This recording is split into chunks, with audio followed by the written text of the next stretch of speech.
उतारा गया। डीएसपी ने बताया शिकायत के चलते टावर पर चढ़ा था शख्स। नमस्कार, आप देख रहे हैं हर खबर में हूं आपके साथ अमित शर्मा। वक्त है मसला में बात करेंगे। आज से शुरू हुई गेहूं की सरकारी खरीद की। आज खरीद के पहले दिन ज्यादातर मंडियां सुनसान दिखी। पहले दिन गेहूं की आवक बहुत कम रही। हालांकि उम्मीद की जा रही थी कि जैसे जैसे दिन आगे बढ़ेंगे और करीब एक हफ्ते के बाद किसान काफी संख्या में अपनी फसल मंडी में लेकर पहुंचने भी लगेंगे। लेकिन मंडियों में व्यवस्थाओं को लेकर प्रशासन की ओर से जो दावा किया गया, जमीन पर हकीकत उसके उलट दिखी। वहीं सरकार का कहना है कि गेहूं की फसल को एमएसपी पर ही खरीदा जाएगा और किसानों को कोई दिक्कत नहीं आने दी जाएगी। आज इसी को लेकर चर्चा करेंगे, लेकिन पहले देखिए ये रिपोर्ट।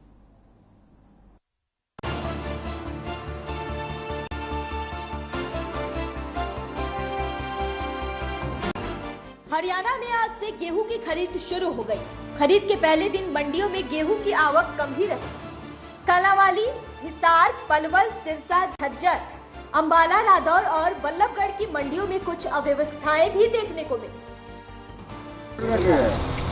1 अप्रैल से गेहूं की खरीद शुरू की जा रही है, जिसको लेकर के आज उकलाना मंडी जो जिला हिसार में एक बहुत बड़ी मंडी मानी जा रही है। 67 एकड़ में इस मंडी की दुकानें हैं, इसका जो है आंगन है, लेकिन इसमें सफाई व्यवस्था के नाम पर अगर आपको दिखाएं तो कोई ज्यादा काम यहाँ पर मंडी प्रशासन द्वारा नहीं किया गया है। आज मौके पर पहुंच करके हमने देखा कि किस प्रकार से जगह जगह पर हॉल टूटे पड़े हैं। अगर सार्वजनिक शौचालय की बात की जाए तो उसकी भी हालात खस्ता है। अगर पानी की टंकियों की बात की जाए तो इसके ऊपर लिखा हुआ है टंकी की सफाई जो है वो 1/9/2021 को हुई थी। 1/21/20 जो है चल रही है, 1 में पानी नहीं आ रहा। हमारे साथ बहुत सारे मजदूर यहाँ पर हैं, तो हम उनसे बात भी कर लेते हैं। किस तरह की दिक्कतें आज यहाँ पर है? दिक्कतें क्या क्या दिक्कत यही है कि बाथरूम 6 बजे 7 बजे शाम को बंद कर देता है और 9 बजे 8 बजे बंद खोलता है वो। एक तो रात को बाथरूम नहीं यूज कर सकते। हाँ जी, बहुत परेशानी होता है हम लोग। और साफ सफाई कितनी है उसमें? साफ सफाई तो टूटी भी देख लो कैसे चलता है, थोड़ा थोड़ा पानी निकलता है। जितने में पानी एक बोतल भरता है इतने में हम लोग का काम मजदूरी काम रुकता है इतना जी। पानी और क्या दिक्कतें हैं यहाँ पे? और क्या क्या दिक्कत बताइए जी। यही दिक्कत है जी, बस ये एक तो शौचालय है जो ये सफाई होनी चाहिए, और जो पानी की व्यवस्था वो होनी चाहिए जी। मजदूर के लिए तो पानी, मजदूर क्या है तो सभी के लिए पानी तो होता ही है। उकलाना मंडी जिला हिसार की ये बहुत बड़ी मंडी है। बहुत सारी समस्याएं यहाँ पर नजर आ रही है। प्रशासन दावे कर रहा है कि हमने यहाँ पर 6 वाटर कूलर लगा दिए, लेकिन सामने जो आप देख रहे हैं बॉक्स, उसके अंदर कोई वाटर कूलर नहीं है। सिर्फ 6 वाटर कूलर 67 एकड़ की इस मंडी के अंदर लगाए गए हैं। और उसके साथ साफ सफाई की बात करें तो जिस प्रकार मजदूर लोग यहाँ पर बता रहे थे कितनी दिक्कतें इनको है।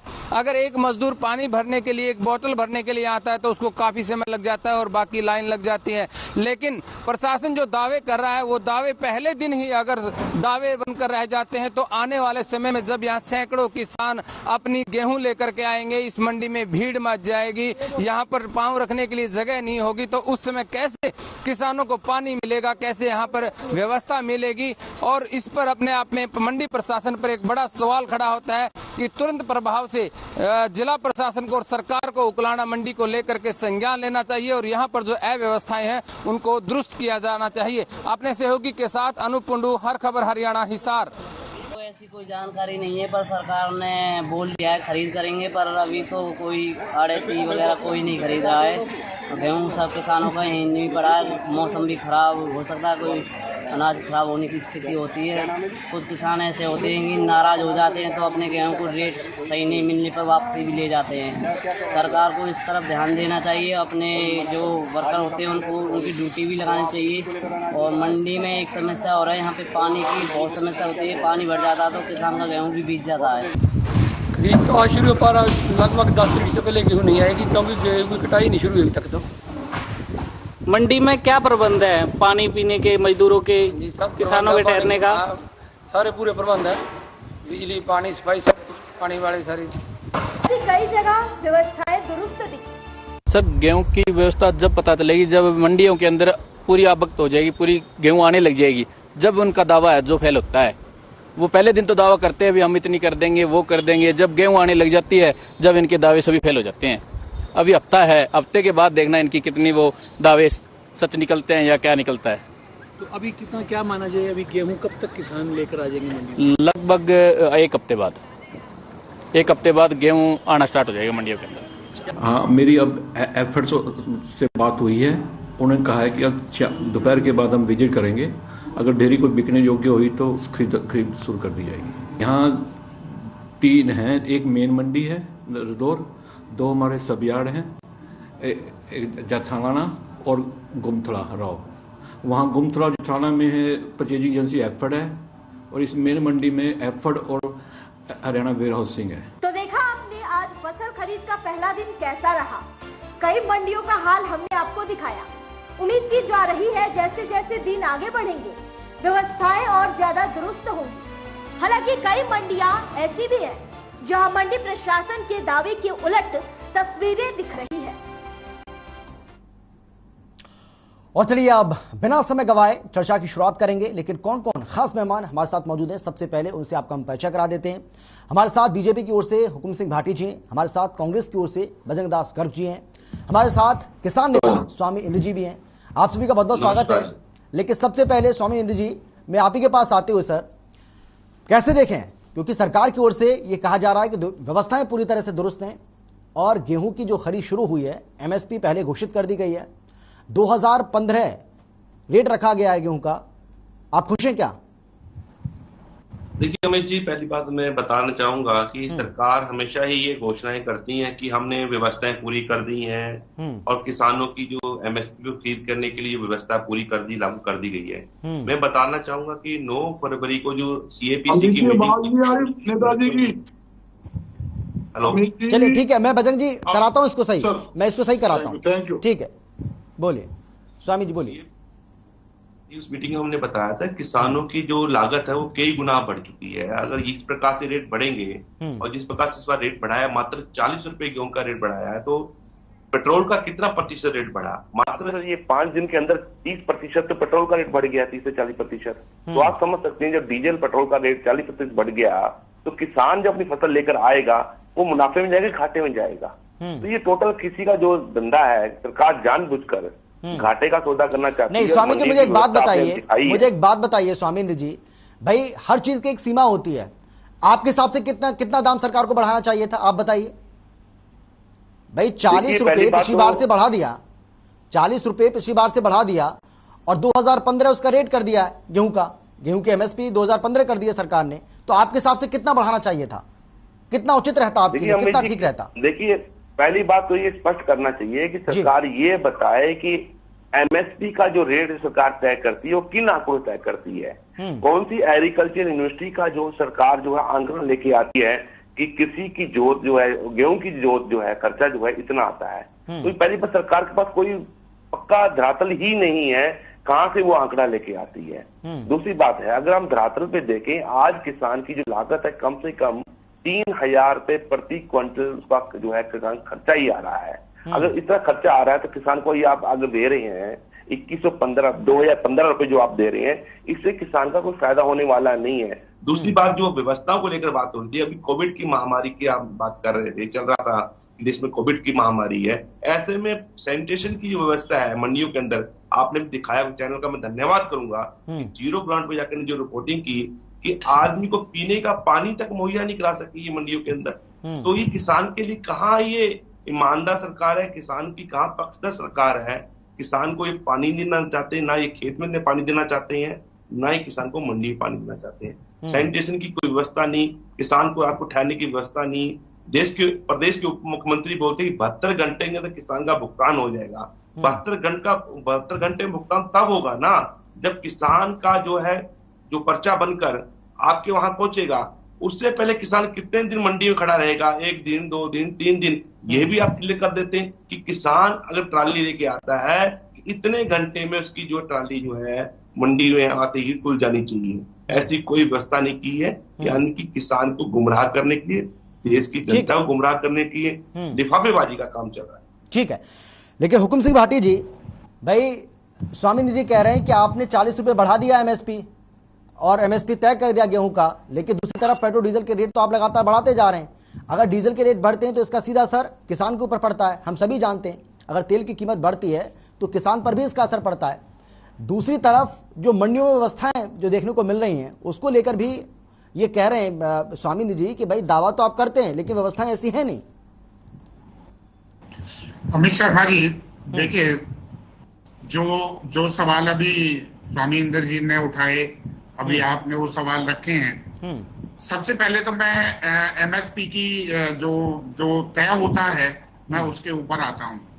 ऐसा नहीं है कि ये कोई हवा में है जो मुंह में आया, जैसे कि कभी एक जो लोग बताते हैं मंडी में जो सब्जियां बिकती थी वो मुंह में जो रेट आया वो रेट उठा के बोल दिया, वहां से शुरुआत होती थी। कभी ऐसा कोई इतिहास रहा है? आज स्वामी जी ये इतिहास नहीं है, इसके लिए एक फार्मूला है, सेट फार्मूला है लागत मूल्य का। उसकी लागत कितनी आती है उसके बेस पर इसका निर्धारण होता है और सरकार उसके हिसाब से प्रतिवर्ष बढ़ाती है। अभी आप डीजल पेट्रोल की वृद्धि की बात कर रहे हैं, अभी क्योंकि रूस और यूक्रेन का ये युद्ध भी चल रहा है, अचानक बहुत सारे रेट्स बढ़े हैं, लेकिन उससे पहले के जो रेट्स यहाँ चल रहे थे उसका कंसीडरेशन बाकायदा एमएसपी में किया जा चुका है और वो निर्धारण का एक आंकड़ा होता है कि किसान को उसकी कॉस्ट कितनी पड़ती है। क्योंकि कैजुअल कोई फेजेज में कोई बढ़ोतरी हो उसका कोई हिसाब नहीं होता है। सुन लीजिए, आप सुन लीजिए, थोड़ा सा धैर्य रखिए, इतने उतावले आप क्यों हो रहे हैं? अभी तो डिबेट शुरू हुई है। दूसरी बात, एमएसपी ये केवल गेहूं का ही नहीं बाकी फसलों का भी एमएसपी तय होता है जो प्रत्येक वर्ष एमएसपी होता है। हरियाणा प्रदेश में तो एमएसपी पर लगातार खरीद होती रही है, जबकि दूसरे प्रदेशों में थी भी नहीं। पंजाब ने पिछली बार धान नहीं खरीदा, दूसरे प्रदेशों ने खरीद नहीं की, लेकिन हरियाणा में लगातार एमएसपी पर जो खरीदारी होती रही है। दूसरी बात, आपने कुछ अव्यवस्थाओं की बात की। देखिए, जनवरी से सभी मंडी, मैं तो स्वयं मार्केट कमेटी बल्लौर का चेयरमैन रहा हूं, जनवरी से सभी मंडियों की व्यवस्थाओं को दुरुस्त करने का काम होता है, क्योंकि उससे पहले पैडी का सीजन निकलता है और उसमें सारी, चाहे टॉयलेट हो, पानी की व्यवस्था हो, कूलर की व्यवस्था हो, शेडों की व्यवस्था हो, इस सारी व्यवस्था को दुरुस्त किया गया है। अभी एक या दो उदाहरण हरियाणा की 108 मंडी और कुछ जो सीजनल मंडी बनती है वो उसके अलावा है। 108 तो स्थायी तौर पर मंडियां हैं और कैजुअल मंडियां उसके अलावा जो सीजन पर बनती हैं वो अलग है। ये सारी व्यवस्थाएं सरकार करती है और आप एक बात देखिए, पूरे प्रदेश में उपायुक्त, एसडीएम और दूसरे अधिकारियों ने जो सिविल एडमिनिस्ट्रेशन है उन्होंने मंडियों के लगातार दौरे किए हैं। कोई एक कहीं क्या, अभी मैं सुन रहा था आपके चैनल से, बात पूछना चाहूंगा। ठीक है स्वामी जी सुन लेते हैं उनको सुन लेते हैं, जैसे वो अपनी बात पूरी करेंगे उसके बाद मैं लौटता हूँ आपके पास। हाँ, आ रहा बजरंग जी, आ रहा हूँ। लेकिन वो 108 मंडी और सीजनल मंडियां, उनका कोई आईना नहीं होता, इसलिए अभी हुआ है और फसल की अभी कटाई चलती है। और ये स्वामी जी जैसे वो अपनी बात पूरी कर लें उसके बाद मैं लौटूंगा आपके पास, मैं आता हूँ आपके पास, पहले उनको अपनी बात पूरी करने दीजिए। उनकी आवाज दब रही है, फिर समझ नहीं आएगा कि वो क्या कहना चाह रहे हैं। गेट पास इशू होगा, तुरंत उसकी तुलाई और ढुलाई का काम पूरा किया जाएगा। इसलिए मैं विश्वास दिला सकता हूं कि सरकार ने पूरी चुस्त और दुरुस्त रह करके सभी अपने अमले को तैयार करते हुए और इसके लिए व्यवस्था की है। एक एक दाने को किसान का खरीदा जाएगा और 72 घंटे में पेमेंट हर हालत में। ठीक है भाटी जी, मैं लौटूंगा आपके पास। बजरंग दास जी, भाई एमएसपी पहले ही ऐलान कर दिया है सरकार ने। सरकार ये भी कह रही है कि 72 घंटे में किसानों को पेमेंट दिया जाएगा, उनकी फसल को खरीदा जाएगा तो 72 घंटे में पेमेंट हो जाएगा, इसमें कोई ढिलाई नहीं बरती जाएगी। व्यवस्थाओं की बात करें तो मंडियों व्यवस्थाओं को दुरुस्त करने की बात की जा रही है, कांग्रेस पार्टी को भरोसा हो रहा है क्या?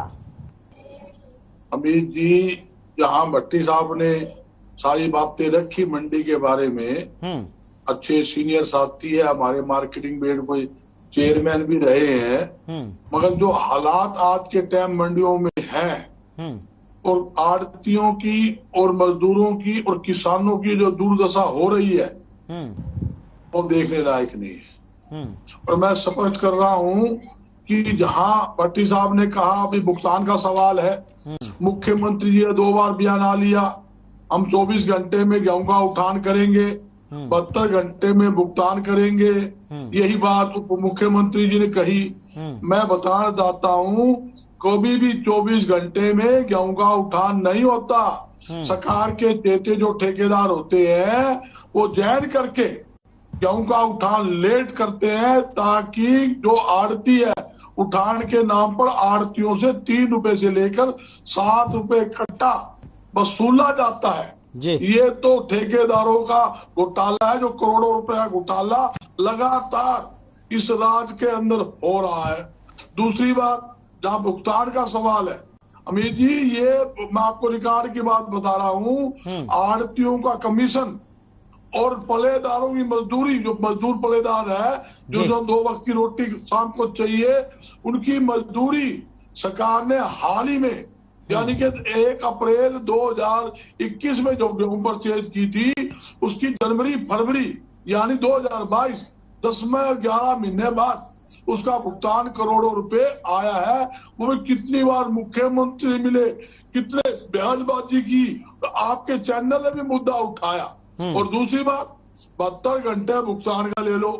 जब गेहूं का उठान नहीं होगा, गेहूं उठ के जब तक एफसीआई गोदाम में नहीं जाएगी, जब तक तो पेमेंट को मतलब ही नहीं है। लेकिन बजरंग दास जी, आज तो पहला ही दिन था ना, आज तो पहला ही दिन था। अब धीरे धीरे किसान पहुंचेंगे। अभी किसान ही नहीं पहुंच रहे मंडी में, अभी किसान ही मंडी में नहीं पहुंच रहे, तो उठान की बात कहां से आ गई? किसान तो मंडी में कैसे पहुंचेगा? एमएसपी 2015 रुपए है। किसान की गेहूं ओपन फ्लोर मिलों में, मंडी खुले बाजार में 2100 से लेकर 2200 में बिक रही है। वो क्यों सरकारी एजेंसियों माल देगा? किसानों ने गेहूं रोक ली, किसानों ने फ्लोर मिल को माल दे रहे हैं। आप देखिए 4% हरियाणा में गेहूं के ऊपर मार्केट फीस है। 4% किसको कहते हैं? यानी कि 80 रुपए ज्यादा तो मार्केट फीस लग गई। मैं एक क्विंटल पर 80 रुपए टैक्स आपके सामने है। तो हालात देखिए ना, काफी हालात ऐसे हैं। और जहां तक व्यवस्था का सवाल है, आप किसी मंडी में चले जाओ, ना तो सफाई व्यवस्था है, किसान भवन में किसानों के ठहरने की, चाय पानी की, खाने की व्यवस्था नहीं है। हमारी सरकार से अपील है, किसान मंडियों में आते हैं, उसकी किसान की फसल तुरंत प्रभाव से खरीदी जाए और उसका उठान 24 घंटे के अंदर अंदर उस फसल का उठान होना चाहिए। लेट उठान होने पर ठेकेदार की और जो एजेंसियां, वेयर हाउस है, एफड है, फूड सप्लाई है, एफसीआई, जो भी एजेंसी माल परचेज करती है, जब माल अनाज लेट उठान होता है, उसकी जिम्मेवारी फिक्स की जाए, तो तुम्हारे कारण लेट हुआ। ठीक है, अनाज तो लेट, ठीक है, लेकिन लेट उठाएगा ठेकेदार। ठीक है, मैं बजरंग दास जी आ रहा हूं आपके पास। लेकिन स्वामी जी, ये बात आप भी बोल रहे थे और बजरंग दास जी भी ये बात कह रहे हैं कि भाई जो प्राइवेट पार्टनर है, सरकार ने जो रेट तय किया है, जो एमएसपी तय किया, उससे ज्यादा तो वो ले रहे हैं। भाई जो कृषि कानून थे उसमें भी तो यही था कि ओपन मार्केट में अगर आप अपनी फसल को बेचना चाहते हैं और आपको लगता है कि वहां आपको ज्यादा दाम मिलेगा तो आप बेच सकते हैं। अब वहां पर आपको ज्यादा दाम मिल रहा है तो वो अच्छा है। लेकिन कृषि कानूनों में जब इस बात का प्रावधान किया गया तो आपने इसका अपोज किया, आपने इसका विरोध किया था। ये कैसे चलेगी बात? अमित शर्मा जी, लगता है कि आप डिबेट को बदलना चाह रहे हैं, पर मैं बात को क्लियर करना चाहता हूं। मैं बदल नहीं रहा सर, मैं जो आपने सवाल उठाया, जो बजरंग दास जी ने सवाल उठाया, उस सवाल से सवाल आपको कर रहा हूं बस। अमित जी, उसका सवाल जवाब आप लेना चाहो? मैं आ रहा हूं आपके पास, बजरंग दास जी, मैं आ रहा हूं। आप अपना जवाब तैयार रखें, मैं आपके पास लौटूंगा। स्वामी जी, अमित जी, वहाँ किसान को जो है बदमा मजदूर बनाने की बात की गई थी। आप कॉन्ट्रैक्ट फार्मिंग को आपने देखा, क्यों फिर देश की संसद ने जिन कानून को लेके आई थी, उसी संसद ने कानून को वापस लिया और देश के प्रधानमंत्री ने क्यों कहा कि मुझसे बहुत बड़ी गलती हो गई कि मैं अपने किसानों को नहीं समझा पाया। मेरे हिसाब से ये तो उन्होंने नहीं कहा था, ये तो उन्होंने कहा था कि हम कुछ किसान भाइयों को समझा नहीं पाए, ये नहीं कहा था कि गलती हो गई। गलती तो मानी है ना पूरे देश के सामने। चलो वो विषय नहीं है। आज का विषय जो है, भाटी जी बड़े व्याख्यान कर रहे थे, बता रहे थे कि एमएसपी जो सरकार ने तय की, मैं ये पूछना चाहता हूँ कौन सी अधिकृत इंस्टीट्यूशन है? तो मैं सीएपीसी का मैं भी मेंबर हूं, मैं भी मीटिंग में जाता हूं, उनसे मैंने बार बार यही पूछा है कि आप एमएसपी जब निर्धारित करते हैं, किसकी सिफारिश निर्धारित करते हैं? आप किसानों के प्रतिनिधि को बुला लेते हैं, हम वहां बनकर आते हैं, वहां अपनी सिफारिश देते हैं, हमारी बात कहीं नहीं मानी जाती, पर सरकार पता नहीं किस चोर रास्ते से एमएसपी को तय करती है।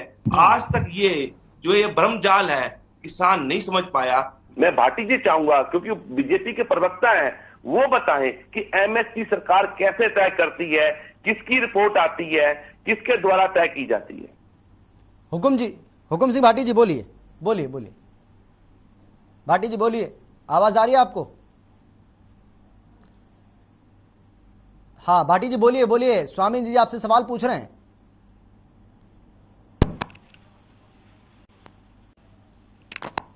आवाज नहीं जा रही है नितिन के पास? हाँ मुझे भी लग रहा है आवाज नहीं जा रही है। बोलिए आप बोलिए, आप कुछ कह रहे थे।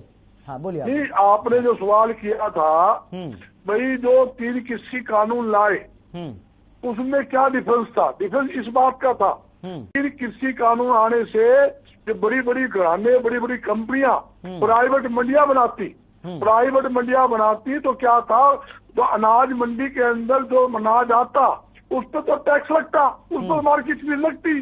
प्राइवेट मंडियों में छूट थी और प्राइवेट मंडियों में छूट होने से क्या भाई सरकारी मंडियां फेल हो जाती। प्राइवेट मंडियां बराबर में बनाने से क्या होता है, ये बड़ी बड़ी कंपनियां क्या होती है, वो अपने औने पौने दामों में किसान की फसल की खेतों में खरीदता, जाकर कंटैक्ट करता कि तुम्हारे फसल पैदा होने वाली है, 10 एकड़ में इतनी होगी, आप पैसे ले साई लीजिए, ये फसल मेरी हो गई।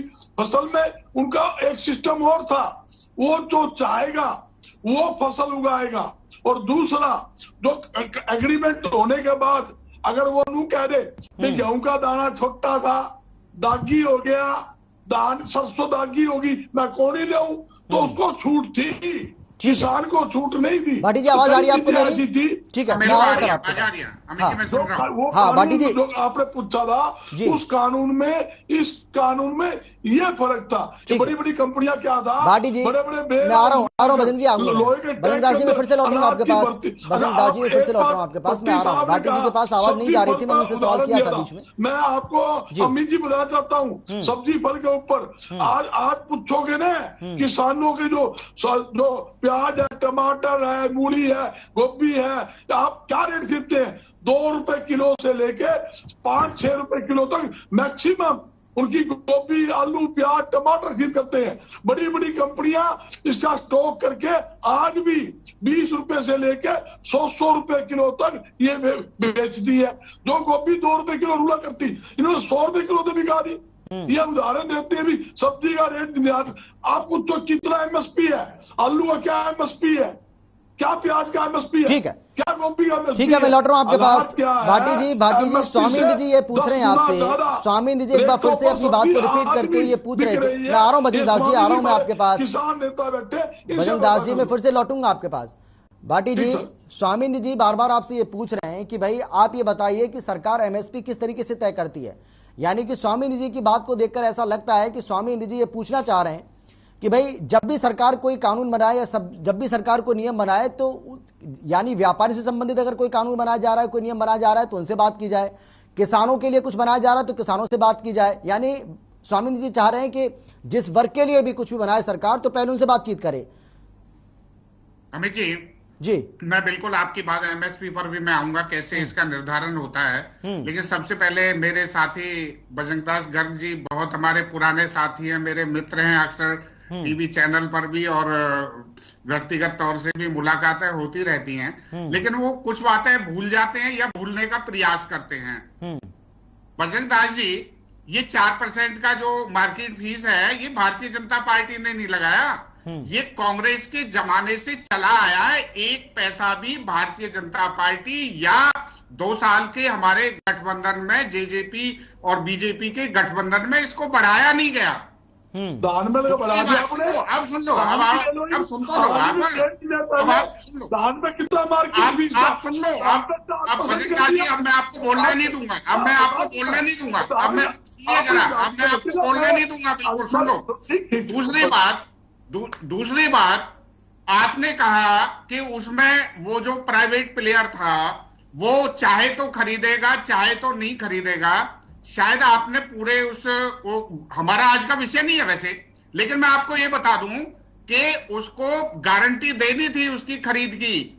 दूसरी बात, किसान चाहे तो बेचे, किसान चाहे तो नहीं बेचे, ये उसका पार्ट था।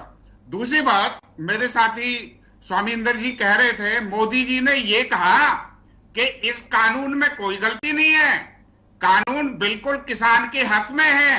और सुनिए जरा, लेकिन हम कहीं समझाने में कहीं हमारे से कमी रह गई है, और देश के हित में, क्योंकि गलत प्रचार किया जा रहा है, देश को गुमराह किया जा रहा है, उसके ये ना हो, देश को कोई नुकसान ना हो, इसलिए इसको विड्रॉ किया गया। इसलिए स्वामी जी अपनी पीठ ना थपथपाइए आप, मैं आपको बिल्कुल स्पष्ट तौर से बात कहना चाहूंगा। दूसरी बात, अब मैं अमित जी आपकी बात पर आता हूं, एमएसपी का निर्धारण कैसे होता है जी। हमारे किसान नेता जानते हैं, किसान नेता इसमें शरीक रहे हैं। एक सेट फार्मूला है, वो फार्मूला बिल्कुल हमेशा से उस फार्मूला रहा है। ये नहीं है कि भारतीय जनता पार्टी या भारतीय जनता पार्टी जेजेपी गठबंधन ने वो फार्मूला तय किया, वो पूरे देश का फार्मूला है। एमएसपी केंद्र से निर्धारित होती है, ना कि स्टेट निर्धारित करता है। दूसरी बात, उसमें जो जमीन मान लिया वो ठेके पर ली है, जमीन उसकी क्या जो है साल की कीमत हो सकती है, वो प्लस उसकी बीज की, सिंचाई की, उसमें जो दूसरे ओवरहेड्स हैं, उसमें लेबर, इन सब का लगा करके एमएसपी निर्धारित किया जाता है। किसानों की, इंद्र स्वामी जी मानेंगे इस बात को, एक मांग हमेशा सरकार से रही, उसका आज तक हल नहीं निकल पाया है। वो केवल और केवल ये मांग है, मान लिया उस जमीन की कीमत मान लिया 1 एकड़ है, और उसकी जमीन की कीमत मतलब मार्केट में कीमत मान लिया 1.5 करोड़ होगी, तो एमएसपी का निर्धारण उस 1.5 करोड़ के हिसाब से हो। ये हो नहीं सकता। वो 1 साल के लिए ठेके पर दी जाए या ली जाए, उसका कितनी कीमत देनी पड़ेगी, उसके आधार पर एक मतलब उसकी रेंटेड वैल्यू लगा करके उसका निर्धारण होता है। इसलिए बिल्कुल प्रैक्टिकल है, आज से नहीं है, बहुत लंबे समय से, जब से एमएसपी व्यवस्था आई है तब से ये किया जा रहा है। और किसानों भाटी जी, आप क्यों देश को गुमराह कर रहे हैं और क्यों प्रदेश की जनता का समय आप व्यक्त कर रहे हैं? आप एक बहुत बड़े चैनल पे बैठे हैं आप, भाटी जी, आप बहुत बड़े चैनल बैठे हैं। कम से कम ये बताइए कि जब ये फार्मूला आपको दिया जाता है, वो किस इंस्टीट्यूशन द्वारा दिया जाता है? कोई एग्रीकल्चर यूनिवर्सिटी देती है? पूषा यूनिवर्सिटी क्या केंद्र सरकार को देती है, या हिसार एग्रीकल्चर यूनिवर्सिटी आपको हरियाणा सरकार को देती है? वो फार्मूला किसके द्वारा अधिकृत होता है? कौन सा इंस्टीट्यूशन है जो उसको तय करता है? ये मनगढ़ंत बातें मत बताइए कि किसी जो जमीन की लागत मूल्य ये वो, देखिए ये सब जानते हैं। C250 का फार्मूला किसान अच्छा जानता है। हम तो ये पूछते हैं कि आपको कौन सिफारिश करता है, कौन सा आयोग आपको पर्चा बना के देता है, वो एमएसपी का कितना खर्चा आपको बताता है कि किसान का खर्चा इतना है, लागत मूल्य कहां से तय होता है, ये बता दीजिए बस। इंद्र स्वामी जी, देखिए आप शायद इसको डाइवर्ट करने की कोशिश कर रहे हैं। एमएसपी डाइवर्ट नहीं कर रहा, ये 40 रुपए की वृद्धि कैसे होगी? मैं हैरान हो रहा हूँ। 40 की सरकार आपने बढ़ा दिए, ये इतना आसान कैसे कर दिया? मैं ये जानना चाह रहा हूँ आपसे। रखना चाहते हैं, एमएसपी का निर्धारण राष्ट्रीय स्तर से होता है।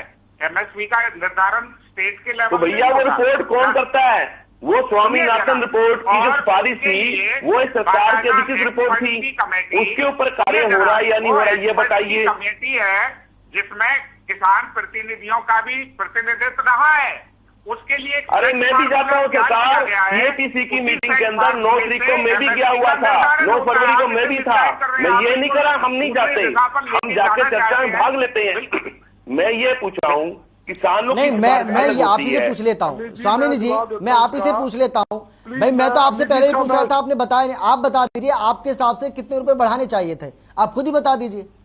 मैं आपको बता रहा हूँ। हाँ, देखिए अगर ग्राउंड पे जाकर हम देखें, आज कृषि जो है बहुत महंगी हो चुकी है। आप देखिए डीएपी का खाद का कट्टा 1200 रुपए है, और यूरिया के अंदर 5 किलो की जिन्होंने चोरी कर ली है।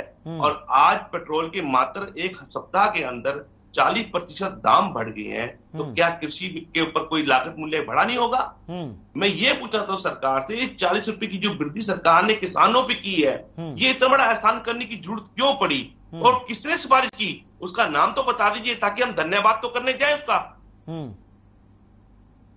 भाटी जी। अमित जी देखिए, हाँ, मुझे ऐसे लग रहा है स्वामी इंदर जी इसको डाइवर्ट करना चाहते हैं। मैंने कहा ये जो फार्मूला है ये कोई आज का निर्धारित फार्मूला नहीं है, या इसने इस फार्मूले को बीजेपी या हरियाणा प्रदेश में बीजेपी जेजेपी गठबंधन ने नहीं बनाया। ये राष्ट्रीय स्तर से इसका निर्धारण होता है, एक्सपर्ट्स की कमेटी है, उसमें प्रतिनिधित्व है, प्रदेशों का भी प्रतिनिधित्व होता है। उसके अलावा जो ये सेट फार्मूला बनाया गया, उसी फार्मूले के आधार पर प्रति वर्ष एमएसपी का निर्धारण होता है। ठीक है, अब उसके लिए आप उसको मिसगाइड कर रहे हैं, आप दूसरी लाइन पर लेकर जाना बदल जी कुछ कहना चाह रहे हैं, बदल जी तो होगा नहीं कि बदल जी कुछ कहना चाह रहे हैं, तभी वो निर्धारण ठीक है। होगा। नहीं, एमएसपी से थोड़ा आगे बढ़ते हैं। स्वामी जी, एमएसपी को लेकर कई बार हमने चर्चा की है सर। आज चर्चा का विषय एमएसपी नहीं है सर, इसमें केवल चर्चा का विषय आज एमएसपी नहीं है, आज चर्चा का विषय दूसरा है। मुद्दे पर आते हैं सर। ठीक है, पेट्रोल की बात कर रहे हैं, कमेटी का गठन होगा जो एमएसपी को हटाने की या उसको भटकाने की बात न करना चाहता हूँ। अमित जी, हाँ बोले मैं आ रहा हूँ आपके पास, स्वामी जी आ रहा हूँ, मैं भाटी जी आपके पास भी आ रहा हूँ, बोलिए। अमित जी देखिए, हरियाणा कृषि उपज प्रदेश है और देश की और प्रदेश की तरक्की जो है खेती पर निर्भर करती, किसान पर निर्भर करता है। ये आपने एक सवाल, मैं इसमें 1 मिनट ले लूं, आपका जो एमएसपी की बात थी उसके बाद मैं मेरी बात रखूंगा। एमएसपी का सिस्टम क्या है? आज खेती में उपयोग आने दवाइयां, खाद, सीड, डीजल, मशीनरी, पार्ट्स, हर चीज महंगे, और महंगाई भी कितनी, बहुत ज्यादा। जब जितना परसेंट महंगाई बढ़ी है, किसान ये चाहता है जितने परसेंट हमें डीजल के रेट सरकार ने बढ़ाए हैं, खाद के बढ़ाए हैं, बीज के बढ़ाए हैं, या जीएसटी, जिस आइटम पर जीएसटी नहीं था, खाद पे, खेती में उपयोग आने दवाइयां जिसमें जीएसटी नहीं था, 18% जीएसटी लगा दिया। उसी हिसाब से हमारी भी कीमत बढ़नी चाहिए। वो किसान ये चाहता था कि 1975 रुपए एमएसपी जो गेहूं का था, कम से कम 10% हमारा एमएसपी बढ़ाया जाए। ये किसान की डिमांड थी कि लगभग 200 रुपए बढ़ाया जाए। सरकार ने 40 रुपए बढ़ाया, इस कारण किसान संतुष्ट नहीं है। और आपको ये भी बता दूं एडवांस में कि सरकार को जो गेहूं है इकली बार आधे से भी कम मिलेगी, बाकी मार्केट में बिकेगी या किसान अपने पास रखेगा। ये खास बात आप तसल्ली कर लो। आज 1 अप्रैल है, गेहूं मंडी में आई, प्राइवेट बिकी है या सीधी फ्लोर मिल में बिकी है, मगर वहां सरकारी एजेंसियों गेहूं नहीं मिली। दूसरी बात, जहां व्यवस्था का सवाल है, ये कोई मैं आलोचना की बात मैं नहीं कर रहा, ये आलोचना की बात है, मगर ये जरूरी है, हम सबको व्यवस्था करनी पड़ेगी। जहां तक पीने के पानी की बात आई, हमने वाटर कूलर लगा दिए। हालात देखो, पानी की टंकी के हालात देखो, सफाई व्यवस्था का हालात देखो, यहाँ तक कि मंडियों के अंदर जो बेसहारा पशु है वो मुंह मार रहे हैं, गाय हैं, सुअर है। मैं तो मंडियों के टच में हूँ, इससे पहले भी मैं 6-7 मंडियों में दौरे कर चुका हूँ। हालात मेरे बयान भी लगातार 5-7 दिन से मंडियों के ऊपर आ रहे हैं। तो कहने का मतलब क्या है, नहीं, लेकिन बद्रीदास जी, मंडियों के मंडियों में अगर कुछ व्यवस्थाएं देखने को मिल रही है, तो क्या ये व्यवस्थाएं इसी सरकार में अमित जी, ये तो प्लीज बात को अमीर जी सुन लो। आपके चैनल ने भी दिखाया, कई मंडियां जिक्र किया, और कलाना मंडी की अव्यवस्था भी दिखाई। सरसों की परचेज शुरू हुए तो काफी दिन हो गए है, मंडी में सरसों आई है, वहां ये मान लो भी गेहूं आई है, हम व्यवस्था करेंगे, कब करोगे?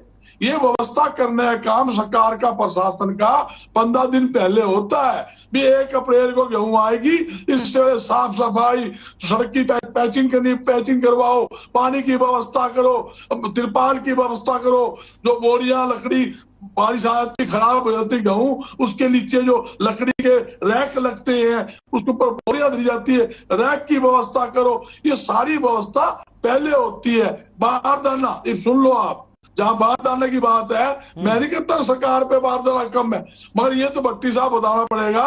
1 अप्रैल से परचेज शुरू होगी, अभी तक आड़तियों बारदाना नहीं मिला। अब मंडी में जो परचेज करेगा वो बारदाना में कैसे वो गेहूं भरेगा जब तक आप बारदाना अलॉट नहीं करेंगे? सरकारी एजेंसी की ड्यूटी बनती है कि वेयर हाउस है, चाहे मान लो अपने फूड सप्लाई है, हैफेड है या एफसीआई है, जो उनकी डीएम को बारदाना अलॉट होता है, वो जो मंडी के आड़ती परचेज करते हैं गेहूं सरकार की, जिसके अंदर वो भरपाई होती है, सिलाई होती है, वो बारदाना पहला मंडी के आड़ती को दिया जाता है। भाई आज तसल्ली कर लो, मंडी के आड़तियों तो बारदाना नहीं मिला, तो कई दिक्कतें हैं, लापरवाही अफसरों की है। मैं ये नहीं कहता कि बारदाना आपके पास नहीं, बारदाना आपके पास होगा, मगर सरकारी अधिकारी को जिसके मंडी के जो अपने परचेजिंग है आड़तियों की, उनको बारदाना देने की जरूरत है, व्यवस्था करने की जरूरत है। आपने कह दिया अरे सरकारी अधिकारी जो डीसी होते हैं ना जी, ऑफिस में बैठकर मीटिंग करके बयान दे देते हैं, इतनी मंडियां नियुक्त कर दी, इतने सेंटर नियुक्त कर दिए, इतनी व्यवस्था कर दी। आप ये पूछो हिसार का मार्केटिंग बोर्ड, मैं बिल्कुल उदाहरण के मार्केटिंग बोर्ड है, किसान भवन के ऊपर मार्केटिंग बोर्ड ने कब्जा अनेकों साल से किया हुआ है, वहां जेडे ने अपना पूरा ऑफिस खोला हुआ है। भाई किसान कहाँ ठहरेगा? आप किसान भवन में ऑफिस खोले बैठे हो, पूरा स्टाफ वहां बैठा है 5 जिले का। ठीक है, जवाब ले लेते हैं। किसान को कहाँ भाटी जी भाई कई आरोप लगाए बजरंग दास जी, नाम दे रहा हूँ आपको मैं। ठीक है, जवाब ले लेते हैं भाटी जी। अमित जी, मैं अभी बजरंग दास जी को सुन रहा था, मुझे ऐसे लग रहा है कि देखिए खरीद तो आज से शुरू हुई है ना, आज, जबकि आज बहुत ज्यादा गेहूं बाजार में आया भी नहीं है हमारी मंडी में। हाँ, बिल्कुल और एक व्यवस्था शुरू हुई है और बारदाना जो व्यवस्था है वो कंप्लीट है, उसका वितरण हो चुका है। क्योंकि बारदाना, सुनिए बजरंग दास जी, जानते हैं, मैंने तो पहले कहा जानते हैं, पर जानकर थोड़ा सा भूलने की कोशिश करते हैं। और आप जो सारी आपने कहा कि डीसी ऑफिस में बैठे रहते हैं, काम नहीं करते हैं, ये सब कांग्रेस की व्यवस्थाएं थी। आज डिजिटलाइजेशन से एक एक मिनट को देखने का काम ये आज हरियाणा प्रदेश में होता है। बजरंग दास जी, वो जमाना चला गया जिसमें आप बातें करते हैं, जिस जमाने की बारदाने की पूरी व्यवस्था है। आज 1 तारीख हुई है ना, आप भविष्य के लिए उंगली उठाए, आप 2 दिन 5 दिन बाद ये डिबेट करना, अब आप हमें बताना कि कहाँ कमी रही। अभी आज व्यवस्थाएं शुरू हुई हैं, आज ये व्यवस्थाएं शुरू हुई हैं, कहीं कोई कमी नहीं है। और दूसरी बात, आपने कहा कि एक हिसार में आपने कहा उस ऑफिस में जो किसान भवन है वहां पर दफ्तर बनाया हुआ है, हो सकता है कि वहां उनका कोई अलग भवन नहीं हो, लेकिन किसान के रुकने की व्यवस्थाओं में कहीं कोई कमी नहीं है। ये बजरंग दास जी आप भी जानते हैं, किसान कभी किसान भवन में नहीं रुकता आज तक भी, लेकिन उसके लिए हमेशा कमरे, हॉल उसका हमेशा रहता है, ये आप भी जानते हैं। दूसरी बात, आज आप भविष्यवाणी नहीं कर सकते, आज खरीद शुरू हुई है, अभी आप 2 दिन 5 दिन बाद जरा डिबेट फिर आएगी, फिर आपको बताएंगे। हरियाणा प्रदेश में चाहे बारदाना हो, पानी की व्यवस्था हो, बैठने की व्यवस्था हो, शेड, पूरे हरियाणा के जितने शेड हैं उनका रिनोवेशन का काम कंप्लीट हो चुका है। आप बजरंग दास जी पूरे हरियाणा का आंकड़ा ले लीजिए, इसलिए आज उंगली उठाने से कुछ नहीं हो सकता। अभी आप 2 दिन 5 दिन बाद फिर बताना, कहीं भी कोई व्यवस्थाओं में कमी नहीं है, सरकार ने सारी व्यवस्थाएं की है। बता दिए अनाज मंडियों के अलावा। ठीक है, मैं लौट रहा हूँ भाटी जी, आ रहा हूँ मैं, बजरंग दास जी आपके पास भी आ रहा हूँ। स्वामी जी भाई, भाटी जी इस बात पर जोर दे रहे हैं कि आज तो पहला ही दिन है, आज तो पहला ही दिन है, मंडियों में जो व्यवस्थाएं देखने को मिल रही है, अगर थोड़ी बहुत व्यवस्था किसी मंडी में है भी तो उसको दुरुस्त कर लिया जाएगा। अभी तो 1.5 महीने तक ये खरीद चलनी है ना, इतनी जल्दबाजी क्यों? स्वामी जी, वो खेतों के अंदर उन्होंने सेंटर बना दिए। जब किसान आ रहा हूँ बजरंग जी, सुन लीजिए आप, स्वामी जी को सुन लीजिए। अरे बहुत देर में उनका नंबर आया है सर, सबका नंबर आना चाहिए, बहुत देर में उनका नंबर आया है सर। बजरंग दास जी आप ही बोले जा रहे हैं, सुन लीजिए अब उनको, सुन लीजिए। सरकार को प्रस्ताव दिया जाता है, सिर्फ सरकार जो है रेट बढ़ाने या घटाने का काम कर, तो सरकार इनके पास, जबकि सरकार के अंदर है 8 साल की मोदी सरकार और 7 साल का जो है आपका प्रदेश के अंदर कट्टर सरकार, मनोहर सरकार है, तो आप समझ सकते हैं कि इतने बड़े लंबे शासन काल के अंदर ये एमएसपी को तय करना नहीं समझ पाए और किसकी सिफारिश पे तय करना है। मैं समझता हूं बड़े बड़े चंद पूंजियों के इशारे पर एमएसपी ये चोर दरवाजे से तय करते हैं। जिस प्रकार से ये 3 काले कानून लेके आते चोर दरवाजे से अध्यादेश के द्वारा, उसी प्रकार ये एमएसपी को कमजोर बनाने के लिए काम कर रहे हैं, एमएसपी को मजबूत बनाने के लिए काम नहीं कर रहे हैं। अगर केंद्र निर्धारित करता है एमएसपी को, जैसे भाटी जी ने बताया, तो प्रधानमंत्री जी अपने वादे को निभाएं। उन्होंने कहा था कि एमएसपी को लेकर कानून बनाने के लिए मैं एक कमेटी का गठन करूंगा। यह सरकार ने जानबूझकर ये सीजन भी पीटने के लिए छोड़ा। पिछले दिन भी हम किसान जो नुकसान उठा रहे थे, अब फिर किसान नुकसान उठाएगा।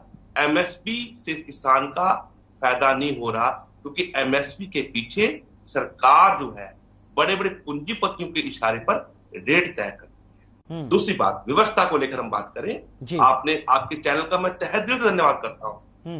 जीरो ग्राउंड पे जाकर आपने जो रिपोर्टिंग की वो हकीकत है। और भाटी जी ने भी बात व्याख्यान में अपनी बात को माना कि किसान जो है किसान भवन में नहीं रहता। सही कहा इन्होंने।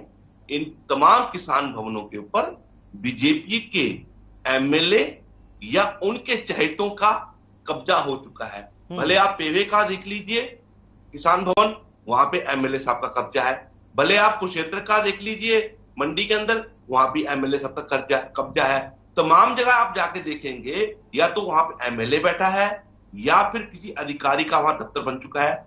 इंद्री के अंदर आप अगर जाएंगे, इंद्री की मंडी के अंदर डीएसपी का दफ्तर है। लाडवा मंडी के अंदर आप जाएंगे तो वहां पे डीएसपी और एसडीएम का दफ्तर है। तो आप समझ सकते हैं कि किसान भवन के ऊपर जानबूझ कब्जा किया जाता है ताकि किसान वहां बैठकर चर्चा ना कर सके, किसान अपने अधिकारों की बात ना कर सके, किसान को खुले बाजार में खुले हवा में छोड़ने का इन्होंने काम कर दिया है। यही कारण है कि एमएसपी के ऊपर ये कोई जवाब बन नहीं रहा और ना ही ये जवाब दे सकेंगे ईमानदारी के साथ अगर इनके पास। लेकिन स्वामी दीजिए, एमएसपी पर अगर इतना जोर आप दे रहे हैं तो सरकार तो बार बार कहती है कि भाई हरियाणा सरकार तो एकमात्र ऐसी सरकार है देश के अंदर जो 14 फसलों पर एमएसपी देती है।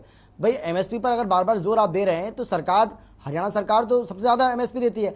और राकेश टिकैत को हमने कई बार सुना, राकेश टिकैत तो मिसाल भी देते हैं हरियाणा की, कई बार मिसाल दी है उन्होंने कि भाई अगर हरियाणा सरकार 14 फसलों के एमएसपी दे सकती है तो दूसरे राज्यों की सरकार क्यों नहीं कर सकती है। देखिए, मैं यही बताना चाहता हूं, ये गोरख धंधा जो केंद्र सरकार द्वारा और प्रदेश सरकार द्वारा चलाया जा रहा है, इसको मैं खुला करना चाहता हूं। ये बताना चाहता कि एमएसपी एक धोखा है सरकार द्वारा जो दिया जा रहा है किसानों को। इसलिए किसान एमएसपी की लड़ाई लड़ रहे हैं। किसान बोल रहे हैं कि गारंटी का कानून होना चाहिए और सरकार बोलती है एमएसपी है, एमएसपी रहेगी। किसके इशारे पे कर रही है?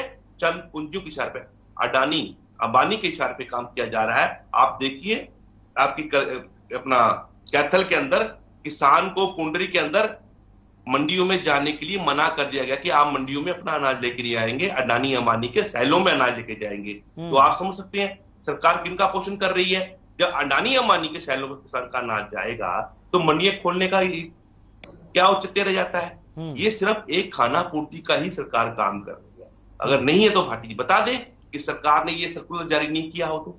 ठीक है, भाटी जी जवाब दीजिए। अमित जी, मैं जो इंद्र स्वामी जी ने 2-3 बातें उठाई हैं मैं उसी पर आना चाहता हूं। इंद्र स्वामी जी, मैं आपसे पूछता हूं आपका स्टैंड क्या है।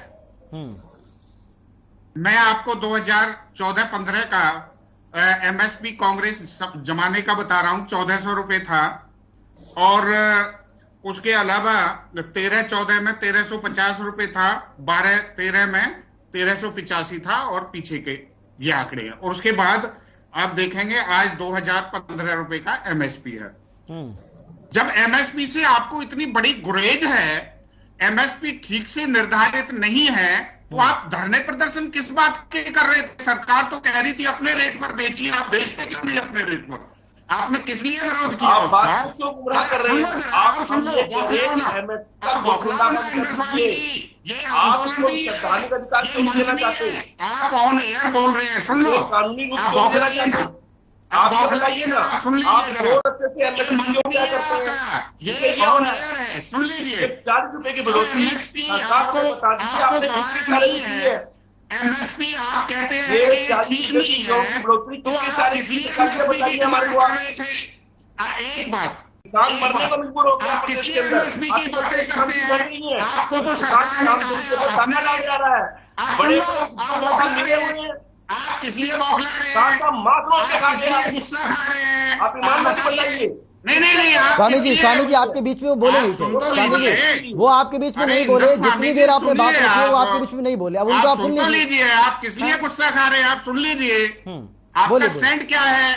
क्या आप ये बॉल की तरह घूम रहे हैं क्या? किस लिए आप एमएसपी मांगते थे? जब एमएसपी ठीक नहीं है तो सरकार ने तो कहा है बाजार रेट पर बेचिए, आप वो भी आपको गवारा नहीं है। मैंने कांग्रेस के समय के एमएसपी बता दिए, आपने कभी आवाज नहीं उठाई। इसलिए ये जो एमएसपी का निर्धारण है, ये तो हो सकता है कि ठीक है भाई, इसका निर्धारण के कुछ और तथ्य इसमें जोड़े जाए, एक बात हो सकती है, लेकिन आप एमएसपी को गलत साबित करें, ये नहीं हो सकता। दूसरी बात, आपने कहा कि किसान भवनों पर बीजेपी के एमएलए ने कब्जा किए हुए हैं। आप एक भी एमएलए, एक भी मंत्री किसी पर भ्रष्टाचार का आरोप पिछले 5 साल, आप सुन लो, आप बीच में इंटरप्ट ना करो, मेरे को आपकी आवाज भी नहीं सुनाई दे रही, लेकिन आप इंटरप्ट कर रहे हैं, सुन लीजिए, आप बौखलाइए ना, सुन लीजिए आप जरा। एक भी बीजेपी के एमएलए और मंत्री के ऊपर किसी भ्रष्टाचार का आरोप नहीं है, किसी का कोई ऑफिस नहीं है, केवल और केवल राजनीतिक बहाने कर करके किसी पर आप आरोप प्रत्यारोप करें, ये ठीक नहीं है। एक भी किसी भी किसान भवन में किसी एमएलए का दफ्तर नहीं है, क्योंकि माननीय मुख्यमंत्री जी इस बात की कभी परमिशन नहीं देते। भारतीय जनता पार्टी के हरियाणा प्रदेश के अध्यक्ष माननीय ओम प्रकाश जी कभी किसी को इस बात की इजाजत नहीं देते। इसलिए केवल और केवल आप आरोप प्रत्यारोप ना कीजिए, बातें वो कहिए जो बिल्कुल ठीक हों। दूसरी बात, आपने कहा अडानी और अंबानी के गोदाम में गेहूं देना था। अडानी और अंबानी के गोदाम की आवाज नहीं आ रही है आपकी ठीक से, उनको बोलने दीजिए, आपकी आवाज ठीक से नहीं आ रही है, आप अपनी बारी में बोलिएगा। हाँ बोलिए। अडानी और अंबानी के गोडाउन फूड सेफ्टी एक्ट 2009 पास हुआ, जिसमें एक एक दाने की सुरक्षा ताकि लोगों को खाने के लिए मिले। वो जमाना नहीं जो कांग्रेस के जमाने में पानी डाल करके वजन बढ़ा दिया, उसको गला दिया, डिस्टिलरी को बेच दिया, आज वो संभव नहीं है। इसलिए ये बयानबाजी करना कि अडानी और अंबानी को दे दिया, ये बिल्कुल गलत है। सरकार ने ये जो भीड़ होती है, क्योंकि एफसीआई का गोडाउन हो या दूसरा गोडाउन हो, एक साथ सैकड़ों गाड़ियां लग जाती हैं, अनलोडिंग में डिले होती है। इसलिए अगर वो दूसरे गोडाउन में जाना है तो डायरेक्ट आप तुलवा करके वहां और पर्ची ला करके अपना बिल रेज कराइए अपने आढ़ती से और पेमेंट लीजिए। 72 घंटे का समय मैक्सिमम समय है, ना कि मतलब 72 घंटे बाद मिलेगी। भाटी जी, लेकिन बजरंग दास जी आपकी बात पर मुस्कुरा रहे हैं। भाटी जी, बजरंग दास जी आपकी बात पर मुस्कुरा रहे हैं, मैं पूछ लेता हूँ आखिर क्यों हंसी आ रही है? बजरंग दास जी मुस्कुरा रहे हैं, बहुत सारी चीजें मैं आ रहा हूँ स्वामी जी, हाँ उसके बाद में आप ही के पास आ रहा हूँ। मतलब जो होता है, जो विचार आपसे साझा करना होता है। जहाँ मेरे साथी भट्टी जी ने कहा भाई पुराने राज कांग्रेस में ये होता था, गेहूं में पानी घेर के बढ़ा दिया जाता था, भ्रष्टाचार होता था।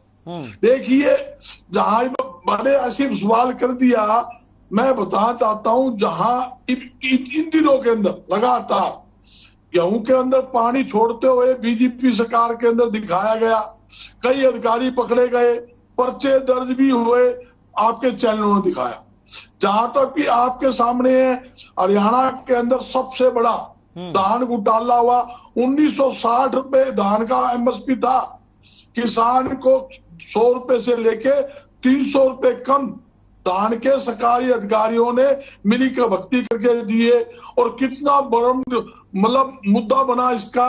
और जो पीके दास इसके फाइनेंस कमिश्नर थे, उसने बयान दिए, बहुत बड़ा घोटाला हुआ है, उसकी जांच बिठाई गई, उसके बाद कुछ नहीं हुआ। सरसों घोटाला हुआ, कुछ नहीं हुआ।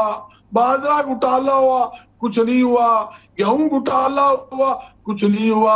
जहां एमएसपी की बात, ये मैं सुन रहा था दोनों साथी की, एमएसपी क्या करेगी? एमएसपी आज कपास एमएसपी ज्यादा रेट आ रहा है, सरसों 2000 फालतू आ रही है। इसका मतलब खुले बाजार के अंदर हमारे आड़ती, हमारे व्यापारी, हमारे मिलर किसान के साथ है। किसान, आड़ती, मिलर और मजदूर का चोली दामन का साथ है और साथ रहेगा। और किसान की खेत के अंदर दाना होगा तो नू समझ लो उससे सैकड़ों परिवार पलेंगे, जिसके अंदर आड़ती को कमीशन मिलेगा, पलेदारों को मजदूरी मिलेगी। आयल मिल के अंदर अगर सरसों जाएगी वो कमाएगा, लाखों मजदूर उसमें काम करेंगे। गेहूं अगर फ्लोर मिल में जाएगी तो वो कमाएगा। चना जो आएगा दाल मिल के अंदर, वो कमाएगा। और किसान के घर में पैसे आएंगे तो बर्तन है, किराना का सामान है, कपड़े का सामान है, हर खाद है, बीज है, डीजल है, वो सामान खरीदेगा। लाखों परिवार किसान के बदौलत पलते हैं। तो इसलिए हर वर्ग किसान के साथ है। और मेरी सरकार से अपील है, और खास तौर पर भट्टी साहब हमारे सरकार के प्रतिनिधि रूप में बैठे हैं, कोई आलोचना नहीं, हम सबको मिलकर मंडी की व्यवस्था सुधारने की जरूरत है। ये अच्छा डायलॉग है आपका। आप इतनी सारी आलोचना करने के बाद भी सरकार के ऊपर एक के बाद इतने घोटाले के आरोप आपने लगा दिए, जितने अब पता नहीं क्या सच्चाई है, आप जो इतने आरोप लगा रहे हैं उसके बाद आप बाद में लीपापोती कर देते हैं कि भाई मैं आलोचना नहीं कर रहा हूँ। इतने आरोप लगाने के बाद आप कह रहे हैं कि आलोचना नहीं कर रहा हूँ। नहीं सुनो अम्मी जी, मैं आपको भगवान ये भी काबिल तारीफ लूंगा। ओनली एक सेकंड, अगर मेरी बात गलत हो, भगवान रात को सुनते हुए उठा ले मुझे। कोई ऐसी मंडी बता दे, किसान मंडी के अंदर गेहूं लाए, सरसों लाए, बाजरा लाए, धान लाए, बगैर सेवा शुल्क, अगर सेक्रेटरी मार्केटिंग बोर्ड, मैं खुला नाम ले रहा हूं, उसका इंस्पेक्टर या डीएम या जेड, ठीक है स्वामी जी बोलिए, आप बोलिए, मेरे पास समय की कमी है। स्वामी जी आप बोलिए, ठीक है, खुला बता रहा हूँ। हाँ ठीक है, इतना सुना है हमने आपको, ठीक है, सबको एक होकर करना है। ठीक है स्वामी जी जल्दी से, फिर भाटी जी के पास भी जाना है। देखिए अमित जी, आपके चैनल पे जो सार्थक डिबेट हुई उसके लिए मैं आपका धन्यवाद करना चाहूंगा। हाँ बोलिए स्वामी जी बोलिए, आवाज आ रही है आपको, हम मतलब सुन पा रहे हैं हम आपको। आवाज चली गई थी कि स्वामी? हाँ मुझे आवाज नहीं आ रही। भाटी जी आप बोलिए। आवाज नहीं। भाटी जी आप जी देखिए, बजरंग दास जी ने बहुत सारे आरोप प्रत्यारोप लगा दिए, क्योंकि कांग्रेस की नजरों में, कांग्रेस की सुन लीजिए बजरंग दास जी, मैं आपकी भाषा को केवल भारतीय जनता पार्टी नहीं समझती। मैं तो एक छोटा सा कार्यकर्ता हूं, कांग्रेस की आवाज को पूरा देश समझ गया और इसीलिए कांग्रेस को हाशिए पर भेजा। सुन लो आप, सुन लो, भारतीय जनता पार्टी नहीं समझती कांग्रेस को, पूरे देश समझ गया, जनता समझ चुकी है कांग्रेस को कि कांग्रेस क्या कहती है। बजरंग दास जी, कांग्रेस को 5 साल की भाजपा सरकार हमारे पिछले टेन्योर की और माननीय मोदी जी की केंद्र की सरकार, 2 साल हमारा जेजेपी के साथ गठबंधन में, आपको सब कुछ गलत ही गलत नजर आता है, क्योंकि सावन के अंधे को हरा ही हरा नजर आता है। आपने घोटाले देखे, एक मंत्री विधायक अंदर जा रहे हैं, दूसरे आ रहे हैं, हुड्डा साहब 16 प्लॉटों को रिश्तेदारों को बेच गए, ये सब आपने देखा है, इसलिए आप उस मैनसीदिया से अलग हट नहीं पा रहे हैं। आज हरियाणा प्रदेश में आपने जो घोटाला का नाम लिया, एक भी आप बता दीजिए, आप कांग्रेस की किताबों में हो सकते हैं, लेकिन हरियाणा प्रदेश के इतिहास में, हरियाणा प्रदेश की किताबों में एक भी घोटाला नहीं है। पूरे, मैं तो हरियाणा का नहीं पूरे देश का कहता हूं, इसलिए आपको तो हर चीज घोटाला नजर आती है। दूसरी बात अमित जी, हरियाणा प्रदेश में मंडी व्यवस्था को दुरुस्त किया गया है। इसका उदाहरण आप पिछले सालों का देख लीजिए, उससे पहले सालों का देख लीजिए, उससे पहले सालों का देख लीजिए। पूरा प्रशासन और हमारे मंत्रीगण, केवल ये नहीं है कि हमारे एग्रीकल्चर मिनिस्टर ही उतने उस काम में लगेंगे, नहीं, सभी मंत्रीगण, सभी विधायक और सारा अमला, ठीक है, मेरे पास समय की कमी है। भाटी जी, बजरंग दास जी, स्वामी जी, अगर मेरी आवाज आपको आ रही है तो 10 सेकंड में आखिरी कमेंट आपका, अगर मेरी आवाज आप तक पहुंच रही है तो। स्वामी जी, शुरुआत एक हो चुकी है। मैं किसान भाइयों को एक ही बात कह सकता हूं कि उनका, स्वामी जी आवाज आ रही है आपको मेरी, सुन पा रहे हैं क्या? पिछले 5 साल या 2 साल के इस पीरियड में कभी उनको दिक्कत नहीं आई, इस बार भी कोई दिक्कत नहीं आएगी, दाना खरीदा जाएगा समय पर उनकी। ठीक है, मेरे पास समय की कमी है। भाटी जी आपका, बजरंग दास जी आपका, स्वामी जी शुक्रिया इस चर्चा में शामिल होने के लिए, अपनी बात रखने के लिए। लेकिन अब देखना का जो अब हमें इंतजार इस बात का करना है, क्योंकि आज पहला दिन था और अब धीरे धीरे ये जो खरीद है वो आगे बढ़ेगी और 1.5 महीने तक ये खरीद चलने वाली है, यानी कि आज से शुरू हुई है और 15 मई तक ये खरीद चलने वाली है। किस तरीके से मंडी में व्यवस्थाएं और ज़्यादा दुरुस्त हमें आने वाले समय में देखने को मिलेंगी और सरकारी खरीद में तेजी आएगी, इसको लेकर भी आगे हम चर्चा जरूर करेंगे। फिलहाल इतना ही छोटे से ब्रेक के बाद फौरन लौट रहे हैं, आप देखते रहिए।